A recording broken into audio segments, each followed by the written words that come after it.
clase de esta semana se tituló El extranjero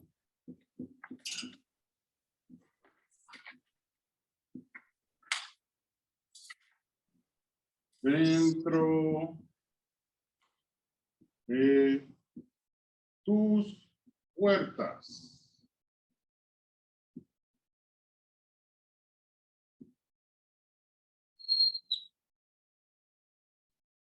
Y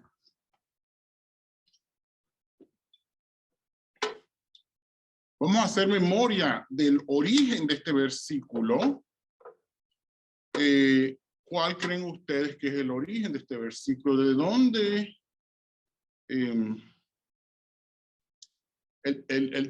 Bueno, del título. Ya creo que les di la respuesta. ¿De dónde? ¿Cuál es el origen del título? Antes de hablar del versículo de memoria. Bueno, se refería a los israelitas y a los pueblos extranjeros, ¿no?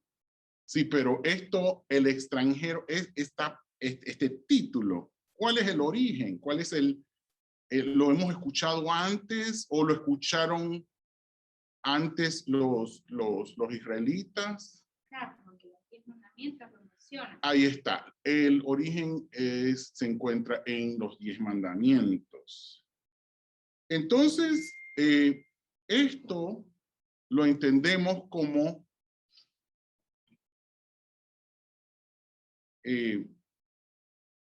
hay un precedente. No es la primera vez que esto se expresa. Ahora vamos a pasar al versículo de memoria.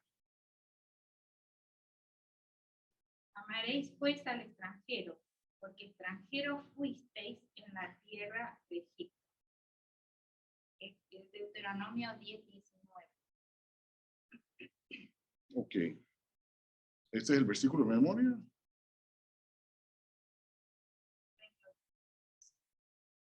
Sí. Ok. Entonces. Ellos mismos habían sido extranjeros de Egipto, entonces, no olvidándose de su situación en la que estuvieron y habiendo recibido maltrato, ¿no? Y opresión y todo lo demás, la esclavitud y todo, entonces motivo suficiente para ser considerados como extranjeros, con los pueblos extranjeros que se iban ellos a encontrar. Con lo que se toparían. Deuteronomio 10:19. Sí. ¿Cuál es el mandato? Amar a los prójimos. Ok. ¿Por qué? Porque. ¿Qué dice el versículo? Porque. Extranjero fuiste de la tierra de Egipto. Gracias. Extranjero. Vamos. Y ese es el punto al que yo quería llegar. Extranjero. Aquí está. ¿Cuál es un sinónimo de extranjero, por favor? Denme sinónimos de extranjero.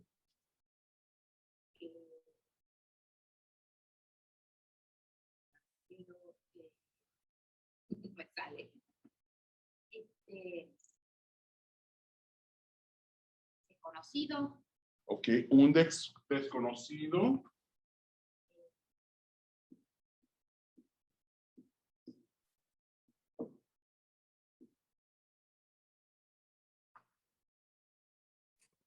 La palabra extranjero también implica, es como extraño, ¿no? Como alguien diferente a nosotros. Por ahí es a donde yo quería ir. Extraño. Claro. Que no pertenece. Que no pertenece aquí. Sí, que no pertenece. No pertenece. Pertenece. Y voy a poner pertenecer entre comillas. Y voy a encerrar en un círculo el prefijo de ex, de des, y no, que significan estos tres prefijos son los mismos. Entonces, ok, entendemos eso muy bien. Y entonces, Marcos 12:31, en el segundo párrafo, nos dice algo. Porque la lección enfoca nuestra atención en amar al prójimo, ¿no? Y entonces Jesús en el segundo párrafo está diciendo que no hay mandamiento mayor que este, amarás a tu prójimo como a ti. Amar al prójimo como a nosotros mismos. Entonces, es el amar al prójimo como a nosotros mismos el primer mandamiento y el más grande mandamiento, o es el segundo.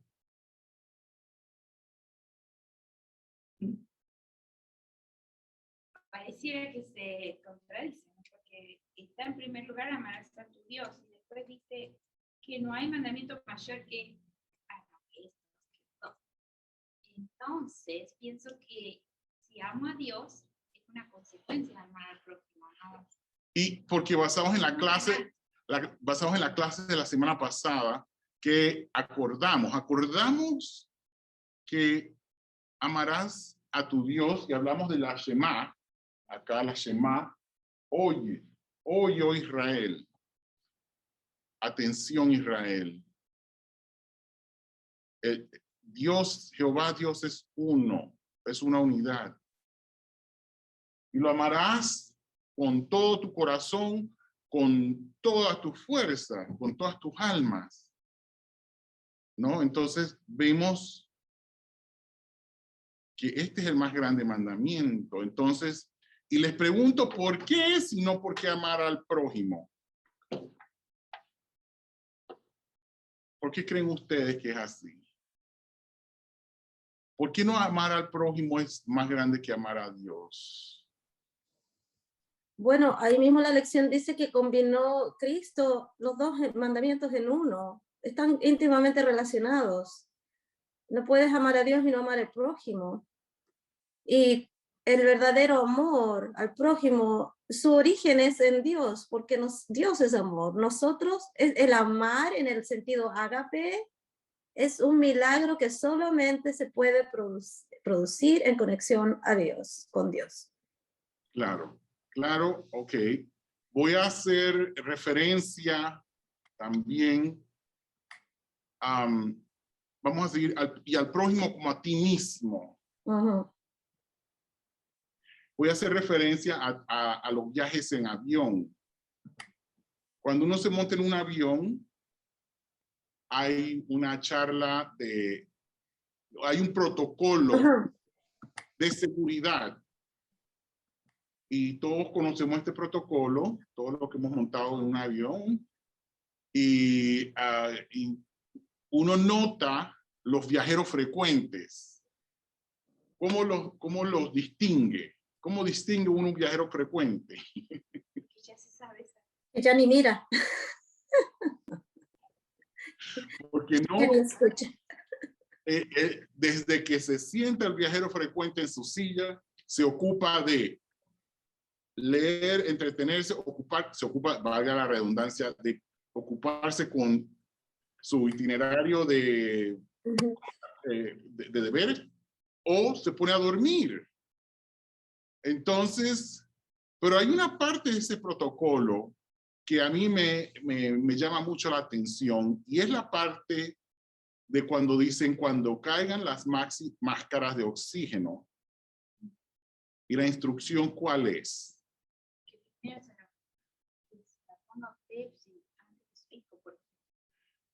Y se nos indica, colóquese usted primero esa máscara de oxígeno y después ayude a quien tenga que asistir.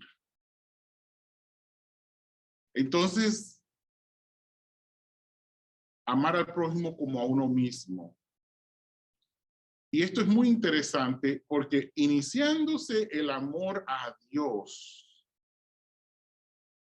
y estando en una relación con Él, es que solo así podemos amar a nuestro prójimo. Ahora, el amar al prójimo, y les voy a hacer esta pregunta. Amar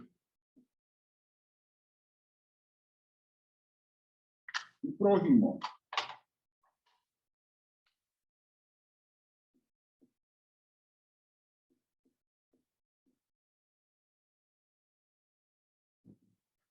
Amar y prójimo. ¿Qué más creen ustedes? ¿O cuál sería el resultado? ¿O cuál sería el efecto? ¿O habrá alguna connotación de resultado? O porque esto es algo muy similar a otra cosa que yo quiero esperar que ustedes me digan primero. Vamos paso a paso, ya empiezo a desarrollarlo. Pero, ¿cuál es la indicación de amar al prójimo? ¿Qué esperamos con esto? ¿O esperamos o no esperamos? Bueno, amar al prójimo como a ti mismo. Hay varias cosas ahí que se pueden como desarrollar, como dices tú. En primer lugar, el concepto de amarse a sí mismo es un concepto muy foráneo, especialmente a la cultura latina, cristiana, con las raíces del cristianismo medieval católico, en que se castigaba el cuerpo, se castigaba la naturaleza, todo, ¿cierto? Y por otra parte, cuesta a veces distinguir entre el amor a sí mismo y el hedonismo y el narcisismo, que son completamente diferentes. Entonces aquí hay una cuestión también de saber poner límites, de que si yo puedo poner límites, puedo amar de verdad a otros, porque si no, los amo no es de amor, porque hay resentimiento. Si sigo haciendo favores, más allá de mi capacidad, por no saber decir que no, por ejemplo. Ya no, eso no es amor, porque al final uno resiente el no poder tener tiempo para uno. Cositas por el estilo, ¿cierto? Eso por un lado, el amor a uno. Por otro lado, es imposible amarse a sí mismo sin tener yo no sé, es muy difícil amarse a sí mismo sin tener una perspectiva correcta de uno mismo. Y eso se puede desarrollar a la vista del amor de Dios por nosotros. El valor que nos asigna Dios a nosotros nos ama, nos transforma en seres amables, dignos de ser amados, ¿cierto? Murió en la cruz por mí. El valor que yo tengo en sus ojos es infinito. Ok, ahí yo quiero usar ese punto para iniciar el siguiente pensamiento de que todos tenemos hijos y todos hemos criado a nuestros hijos. ¿Y cuáles son? Porque si el prójimo, si yo voy a tratar al prójimo como me trato a mí mismo, o sea, el mejor ejemplo son nuestros hijos. ¿Acaso se nos ha indicado que amemos a nuestros hijos? Porque es algo natural, no se nos indica. Sin embargo, se nos dice de amar al prójimo como nosotros mismos. ¿Cómo se logra? Entonces, ahora voy a trasladar la pregunta inicial.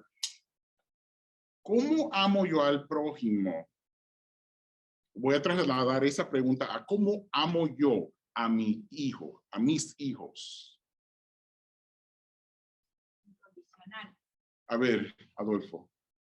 Cuando hablamos en el sentido bíblico de amar al prójimo, podemos confundirnos en la manera de cómo el hombre expresa amor, ¿no? Porque Pablo desarrolla que nosotros podemos hacer muchas cosas en favor de un ser humano, portarnos bien, darles alimento, visitarlos, convidarlos con bienes materiales, todas las cosas. Pero Pablo dice, tú puedes hacer todo eso, pero si tú no tienes el amor de Dios, nada de eso tiene sentido. Entonces la pregunta es, ¿qué es el amor que yo tengo que expresar? Entonces, porque nosotros los seres humanos nos portamos bien, tenemos buena actitud, convidamos todo eso, pero Pablo dice, tú puedes hacer eso, sin embargo, todavía no expresas el amor de Dios. La pregunta sería, ¿qué es lo que yo debo de expresar al prójimo de tal manera que eso agrada a Dios y no sea un... Lo entiendo, pero precisamente mi punto es, los llevo a cómo amamos a nuestros hijos, porque es un paquetazo. Ok, vamos a describir, vamos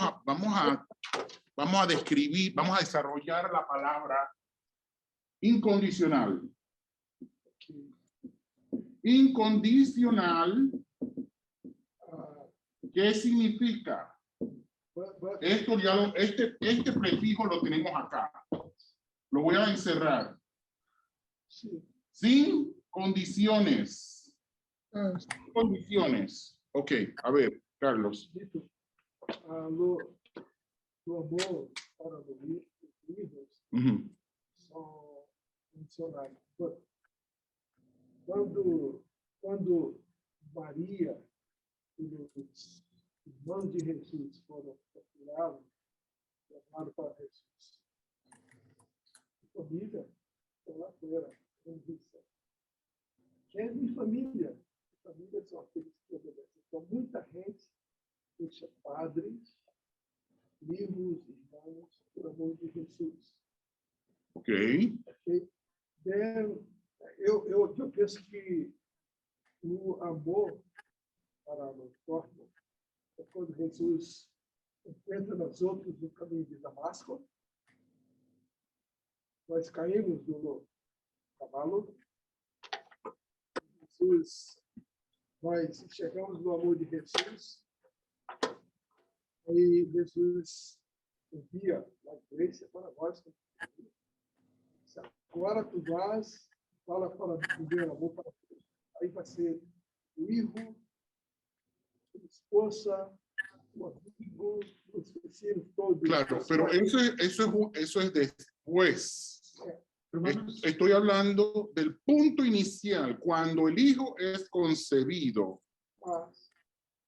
Ese tipo de amor es sin condiciones.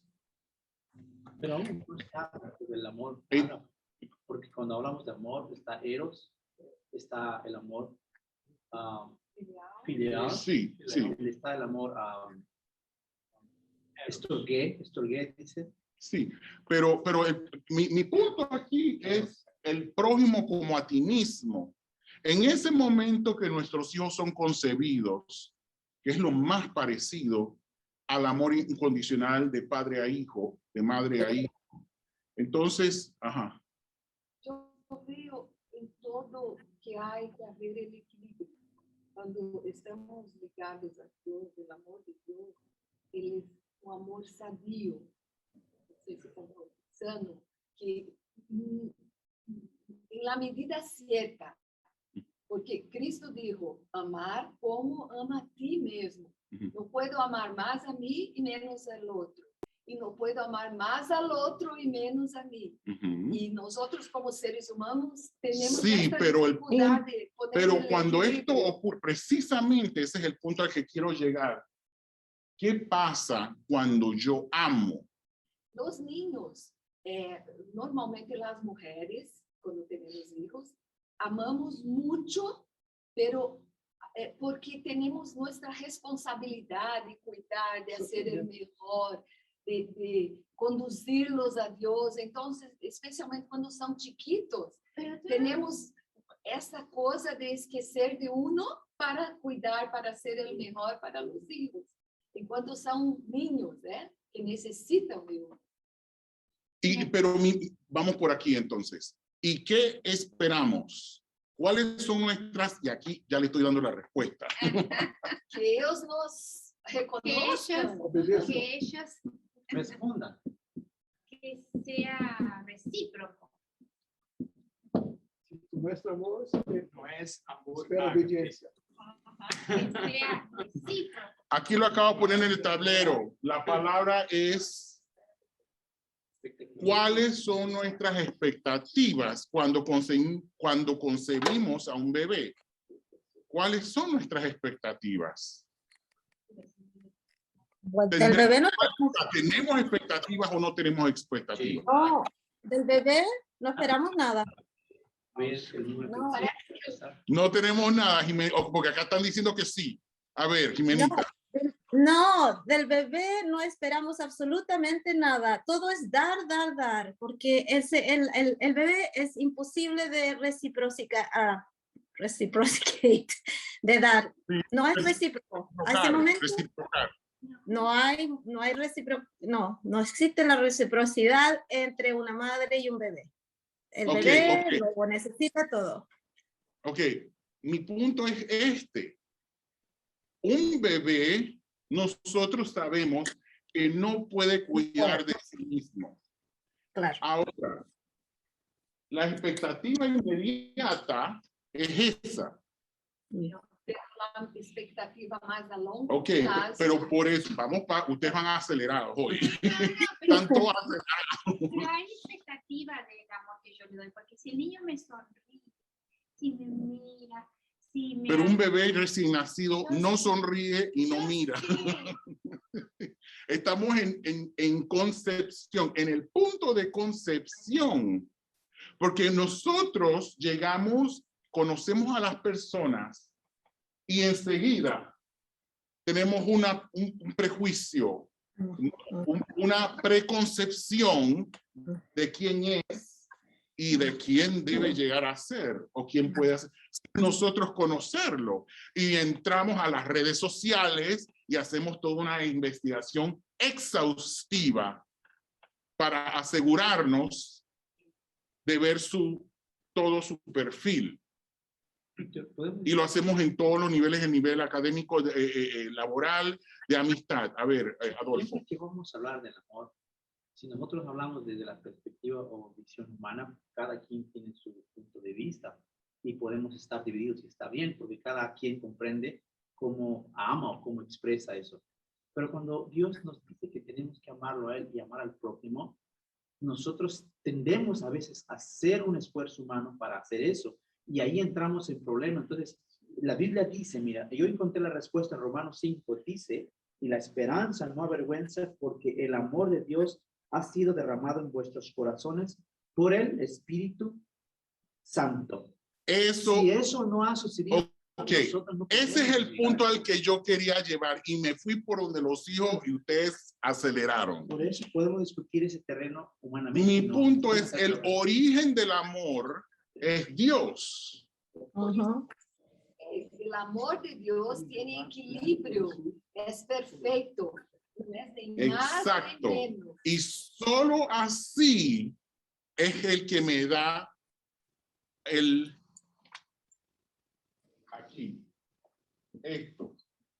temor.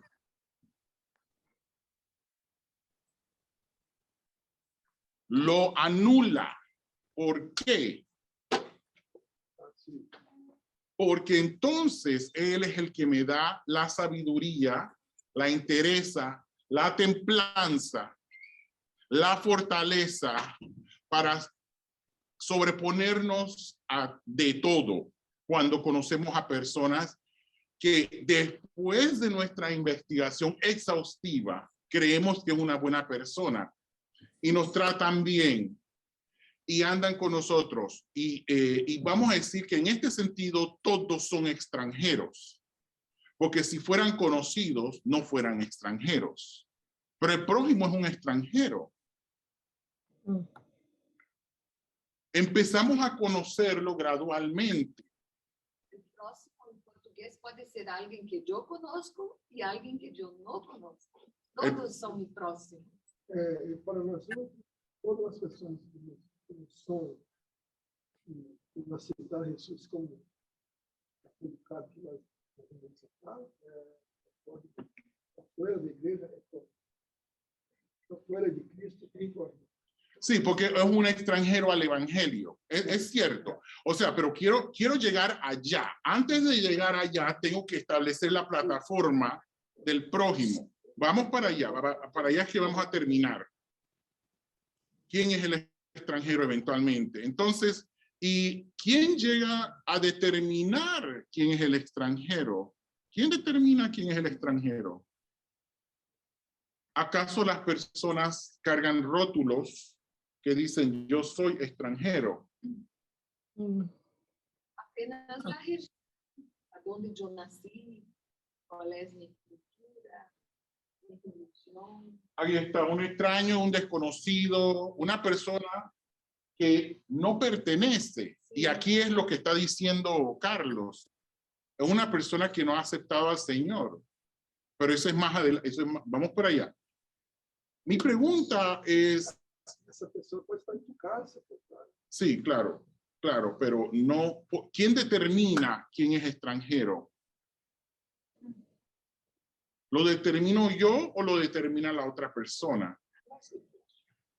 ¿Y cuál es la situación? Situación variada. Pero puede ser que para esa persona, por ejemplo, puedes ser tú un extranjero y tú consideras que yo soy un extranjero. Depende de O sea, ok, ¿de qué depende? estamos de la situación que fue lo que dijo. Tem a ver com o estranho também.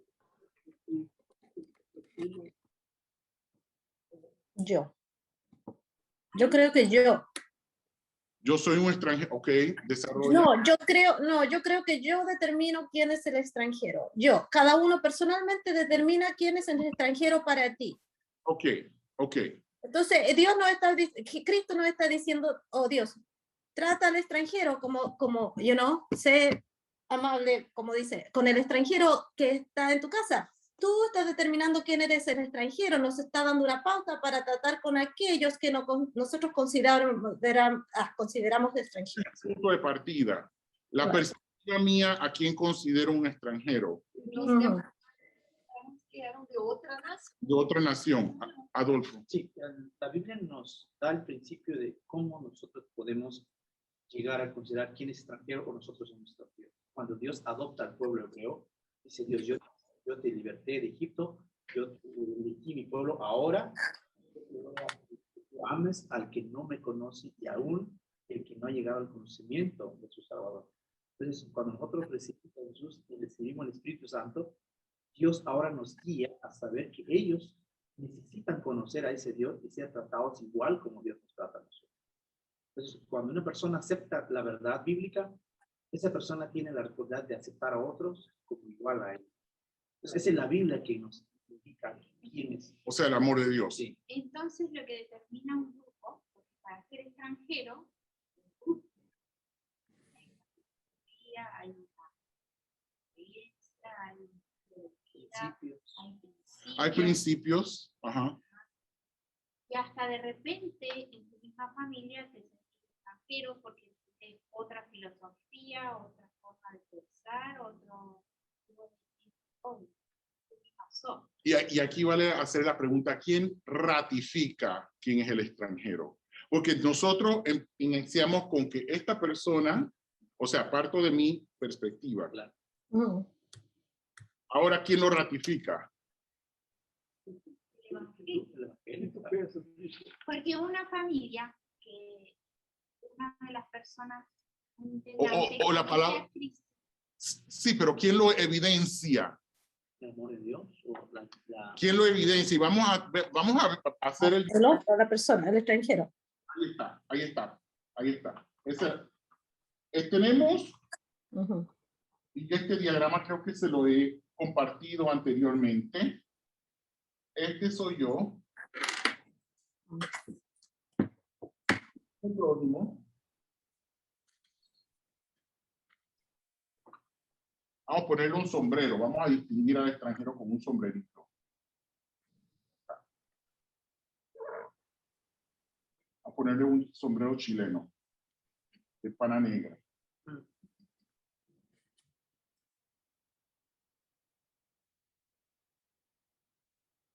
Bueno, aunque ese no es extranjero para mí, pero... sombrero boliviano.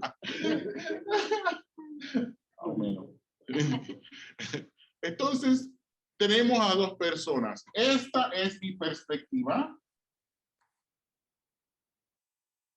Y esta es la perspectiva del prójimo.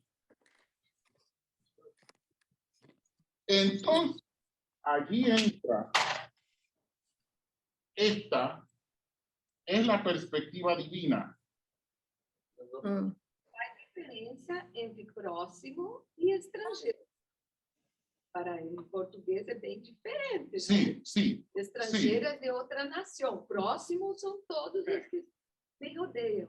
Claro, pero por eso digo, ahora este es un prójimo que es a la vez extranjero. Aquí se conjugan las dos partes. Pero entonces, este es el amor de Dios. Este es el amor de Dios que nos envuelve individualmente El y extranjero como grupo. Pero este amor de Dios, hay algo que lo distingue. ¿Qué lo distingue? ¿O qué lo determina? Está bien interesante lo que tú explicaste, porque la Biblia dice que Dios, de Dios es todos, y todos somos hijos de Dios. El problema es que el ser humano, para poder entender a Dios, Dios dice, Él es extranjero, pero es para ti, para mí no lo es. Ahí está, ahí Sí es ahí extranjero. está. Entonces, desde la Perspectiva. Entonces, fíjense lo que va a ocurrir. Fíjense lo que va a ocurrir, porque todos estamos en el mismo sendero al cielo, pero hay unos que están más avanzados con una experiencia con Dios más profunda y otros con menos, pero están en el mismo sendero. A veces el prójimo lo conozco. A veces el prójimo no es un extraño. Otras veces no lo conozco y es un extraño, es un extranjero. Pero entonces, cuando entra el amor de Dios, a veces ocurre, lo voy a poner más fácil. A veces ocurre esto. La relación que establecemos con el prójimo es de ese color, negra. Es una relación negra, es una relación conflictiva, es una relación disfuncional, es una relación tóxica. Y hay que establecer los límites que la hermana habló, hay que establecer límites. Entonces, Dios nos dá el... y es el amor de Dios el que determina el limitarlo. Porque Dios está enviando luz. Y Él nos dice a nosotros, vosotros sois la luz del mundo, la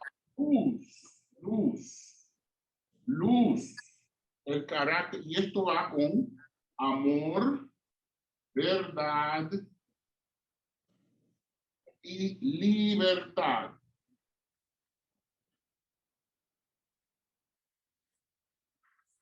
Entonces todo esto se conjuga acá. La persona que está, ok, entonces esto lo debía haber hecho más grande. no sé, está- Entonces hay conflicto. Hay conflicto en todo esto, sobre todo aquí. no por Dios, sino de la perspectiva No humana. por Dios, pero por mi perspectiva. Entonces yo tengo que solo el amor de Dios, porque Dios nos está amando a los dos, como personas y como relación. Cuando tenemos un amigo, oramos con ese amigo, nos conectamos con ese amigo y le digo, vamos a orar juntos. La Iglesia Popular ahí en Panamá tenía un dicho que la familia que reza unida permanece unida. Hablaba de la oración. Pero los detalles son estos. Entonces, cuando hay un conflicto, Porque clasificamos. se destruye la relación. Pero entonces solo el amor de Dios es el que nos permite a nosotros eliminar los prejuicios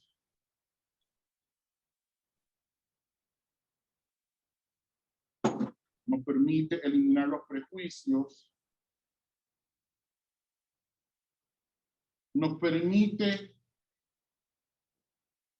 ascender por encima del conflicto para amar al prójimo que a veces es el extranjero.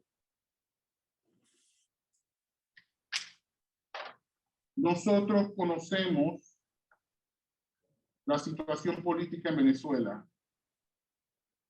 La conoce toda Latinoamérica y se ha sentido en todas partes. Aquí en Estados Unidos, porque hay espacio hasta cierto punto, me refiero que hay espacio económico, geográfico, etcétera, etcétera.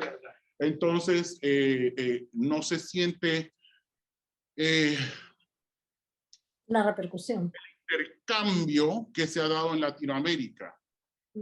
Y toda Latinoamérica se ha quejado de que los venezolanos esto, los venezolanos, y yo voy a decir que a estas alturas de la vida, o sea, imagínense lo que pasó cuando llegaron los españoles, lo que hicieron con los grupos originarios y todo eso, y conforme fueron llegando las otras migraciones, y todos somos descendientes de alguna oleada de extranjeros. Entonces, hay un periodo de adaptación de conocimiento. Sin embargo, por encima de todo esto, el extranjero llega a mi puerta. Y Dios me dice, acuérdate que tú eras uno de ellos. Tú fuiste, tú sabes lo que se siente. Tú sabes lo que se vive como un desposeído. Entonces, quiero que vayamos ahora al santuario.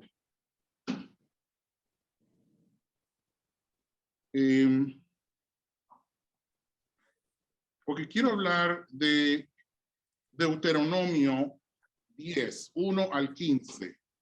Deuteronomio 10, del 1 al 15. Y esto fue el día domingo, que se hizo referencia al día domingo, acerca de la circuncisión de nuestro corazón. En otras palabras, hay que separar nuestra humanidad o nuestra nuestra limitada forma de pensar. Y esto es algo que Dios hace. Circuncidar nuestros corazones. Él nos cambia, nos transforma. Pero quiero que hagamos referencia acerca de el santuario. ¿Qué pasó con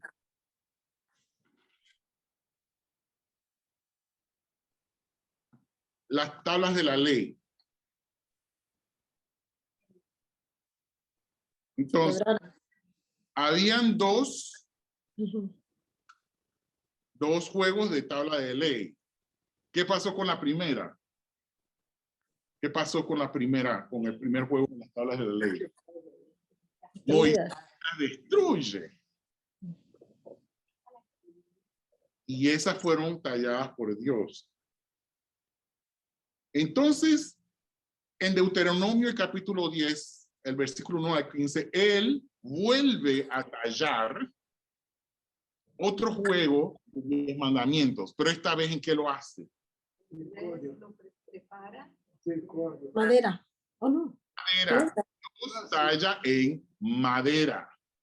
Los primeros que eran en la piedra azul era piedra, ¿no? Y la segunda que se cree que es zafiro o piedra azulada porque esa región está llena de piedras azules. Entonces, esta vez es madera. Entonces, coloca el segundo juego de tablas de madera. Okay, ¿dónde se coloca el segundo juego de tablas de madera? Ya lo dijeron. El segundo juego de tablas de madera se coloca en el arca del pacto. ¿Qué representa el arca del pacto? Deuteronomio 10, 1 al 15. Deuteronomio. ¿Qué representa el arca del pacto? Representa que Dios iba a mantener su promesa de seguir amando a pesar de que rompió el primer pacto, pero Dios iba a hacer un nuevo pacto para... ¿Cómo se llama eso? ¿Cómo se llama eso? El arca de la alianza. Ok, pero arca, ¿qué representa el arca entonces? Alianza, caliente. ¿Dónde está escrito madera? No, dice que el cofre era de madera. Era Yo me equivoqué. también. La arca es de madera. Sí, sí. Correcto. El agua es de Era, madera. era piedra para las tablas. Ujú. Ese sí era de pedra. Tabla es de pedra. Ok, ok. Acacia de madera, acacia. De acacia, claro. Acacia, Entonces- acacia es la arca. Correcto, perdón. Dije, el segundo juego era de madera, no. Perdón, pero No. tengo la configuración del arca con las tablas de piedra. Pero Yo me equivoqué. el arca era de, perdón, el cofre era de madera y estaba bañado en oro y todo eso. Entonces, y ahí llevaba, gracias por la La aclaración. estoy a mil aquí en la mente. Con muchos pensamientos, no pruebas. El arca, ¿qué representa? Alianza, ¿qué más representa? ¿Cómo se porque aquí estaba la gloria de Dios y por eso lo pongo con amor, con rojo de El amor. arca puede representar el lugar donde habita la presencia de la santidad o Ajá, representa el santuario. No, bueno, vamos, pero ¿cuál qué es el meollo del arca del pacto? Están dando El vueltas. concerto de Dios con el hombre. Ahí está, eso. Relación, la relación. Esto es muy importante. La relación de Dios con sus hijos. Esto es, y entonces es la Shekinah, la gloria de Dios. Se manifestaba. Entonces, la tapa del arca del pacto representa a Jesús conectado con Dios. Entonces, ¿qué hay dentro del arca? La vara de Aarón. De la ley. Las tablas en piedra, La la vara de Aarón, maná, ¿eh? un pedacito de maná, pan del cielo, que es pan del cielo. Entonces, Todo eso tiene una enseñanza. y la ley de Dios, ¿qué es lo que va a hacer la ley de Dios? Amor a Dios y amor al prójimo. Ok, nos va a transformar. Nuevamente, el arca representa la relación.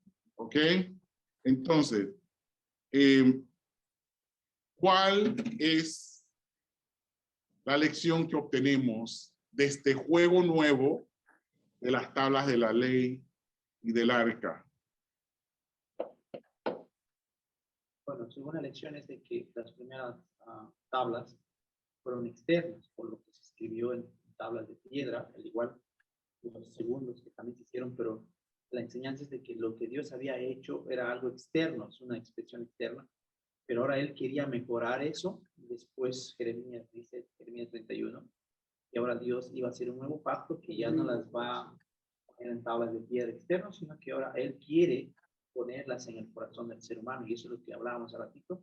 El Espíritu Santo viene y hace la circuncisión y mora en el ser humano de tal manera que ahora puede vivir y reflejar sin que tener que estar viendo de día y de noche, también, sino que es algo natural que puede fluir y Dios mora en el ser humano. Y eso relación que conlleva, el resultado es la restauración. Este es el producto final. Es para todo esto, para esto. Porque las tablas rotas de la ley, ¿por qué no fueron colocadas adentro del pacto? Del arca del pacto. Para Dios poder ¿Por qué las tablas que Moisés rompió, por qué no se colocaron adentro del pacto? ¿Por qué Dios talla otro juego de tablas de la ley y esas nuevecitas las coloca dentro del pacto? Porque esto es lo que hacemos nosotros. Porque tenemos que obedecer El todo. pecado quebra. Ahí podía se perder pedazos de la ley. Porque se quebró. Y Dios dio de nuevo.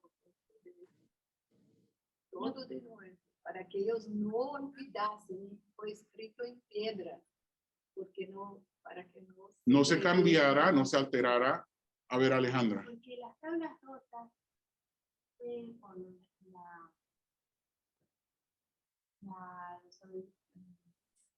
el accionar del pueblo.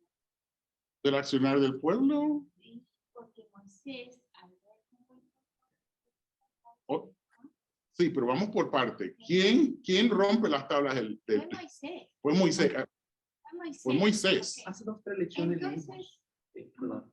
no, lo que yo quería Hace 2 o 3 terminar, lecciones. Pero. Sí, que lo que yo termine. quería terminar de decir es que Dios siempre da una nueva oportunidad. Ya.